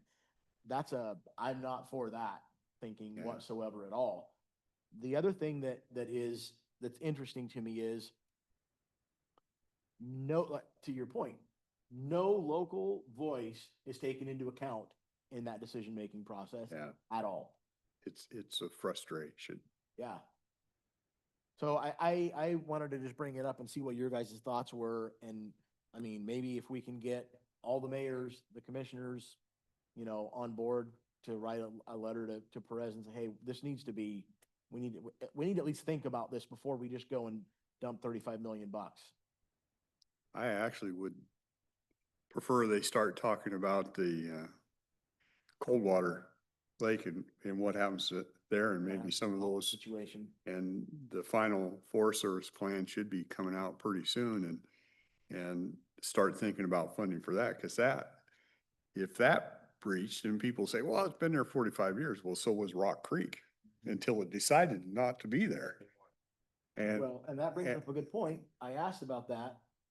And if we use the pilings and things and stuff grows, the point that Colin made is if that lake does go, would you rather have a valley full of trees and forage and stuff to slow that water down? Because when they raise that, it's actually gonna back that river up, I guess, probably 3 to 4 miles. And everything that's in there is gonna die and it's just gonna be flat silt again. So that water is just gonna have straight shot right down the valley as opposed to having vegetation and, forest and trees and stuff to slow that water down as it's got that wall of water, if that happens. yeah, But that's what I'm saying. There's no forethought after this contract expires. yeah. That breached and came down. I don't care how many trees you have in there, that's how much shit's gonna be in the river when it comes down. You're gonna be adding to it. That always seems to be the elephant in the corner of the room and nobody wants to tackle because it's If you so ever saw, expensive. if you ever saw the videos when the guys that were standing at Tootle Lake, when they took the bridge out up there, and listened to the recording of the Cowles County Sheriff that was up there screaming, talking on the radio, and he was crying about all the bodies he saw in the river. And he thought they were human beings, but they were elk that were rolling down, to burn their skin off of them. They were rolling in the water and he saw the bodies and he thought they were human beings. And the guy was a county sheriff crying on the radio. If it had been a Saturday, it would have been human beings. And you're damn right. And you look at the amount of logs and everything, and there was a lady in the Harry Gardner campgrounds that survived that thing, that was in there camping, and all of a sudden she found herself in the middle of a log jam going down the river, and she was rolling with the logs and it stuck her underwater, and she popped back up and stuck her underwater. She thought she was gonna die. There was a whole story that was written about her. And I can remember, I can't even imagine being in a log jam that is just constantly twisting and turning. And she's so lucky she didn't get crushed to death. It kept just popping her back up and she got her breath and she finally got out of it. But my God, can you imagine if you look at that, you'd think that Weyerhaeuser logged 500 acres of timber and it was all coming down the river. And it was just a big, It was incredible. it was to gray look at. water and it was just filled with timber and trees and elk and deer and everything that went with it. Pretty Um, amazing. I can't even imagine if that dam turned loose up there and it came down through here. I can't even imagine what we'd look like. We'd be probably sitting on top of silt right here. Bad news. Yep. I think they need to address everything from the mouth of the Cowlitz all the way to the mountain. There should not be any question about what are we doing with not this section of it, but the whole damn thing. We need an overall plan. Yeah. Start hacking at it every few years to take another chunk of it. And I think most of the Cowles County was, I didn't even think about this till I became a commissioner. And then I started seeing it. I go, oh, wow, this thing's a huge problem. Yeah. Not even, and I think there's a lot of people out there like that. They don't understand that this, and I try to explain every once in a while, this is bigger than you think. Anybody under the age of maybe 60, 50 or 60, somewhere in there, they grew up with this. They have, what are you talking about? What's the danger? They never seen the threat. Yeah. I think, you know, what your suggestion would be a good thing because I, I think we should all have a common plan and say, hey, this is how we want the word to be changed. We want the responsibilities to be changed. And if everybody down here or close to everybody down here buys off of that, Mhm. that carries more weight than a Yeah. yearly visit back to DC or whatever. Yeah. So I think it would have some value if that's what you're asking. I think it Yeah. would have some value. Yeah, I didn't know what that process looked like, but I think it would be something that would be worthwhile. And, you know, like at the collaborative, oh, we have to do this, the core, the Congress says this, and I'm like, we're operating on, you guys are driving cars with carburetors and we've had fuel injection for 20 years now. How about we update where we're at? And if we need to change the rules to make things work, then change the rules. That may be, that could very well be worth a workshop with Fish and Wildlife and everybody, just to discuss how we want the word to read, because right now I think we have an idea what we want to see and others may have a different idea. And I think a collective group think this is how we want it to read would probably be more powerful. I think we need a 3-page letter that, a real brief history of Mount St. Helens, and then an explanation of Congress not doing a damn thing to help us, and when are you gonna help us? And mail it to every congressman and every senator. Every 3 months, send them a new update newsletter of when is Congress gonna help us? Because I think we're not ever gonna finance, locally, we'll never finance dredging the Cowlitz River. I even asked the question if back with the head, if Cowlitz County found a money tree and could buy their own dredge, could we dredge that deal? And he goes, no. Exactly. And I asked the question, why was this not the topic of conversation at the collaborative? Why this chart that Colin showed me, I said, why was this not shown to everybody in that room? And he said, it just didn't make it on the agenda. And I said, well, that sucks. I'm sorry, but that's what we should have been talking about, not fundraising and keeping the collaborative going. We need to be talking about the issues that we're facing. Yeah. So what I got out of that collaborative thing was, we all need to be coming together and building relationships. And I don't think in a professional manner, if you're gonna hire somebody to do a job, you don't need to sit down and have lunch with them for 2 months before you get Just hired. decide on the parameters and let's move forward. Yeah, Yeah, I get you. okay, get me out of here. Okay. Anything else? Okay, we will adjourn. Thank you.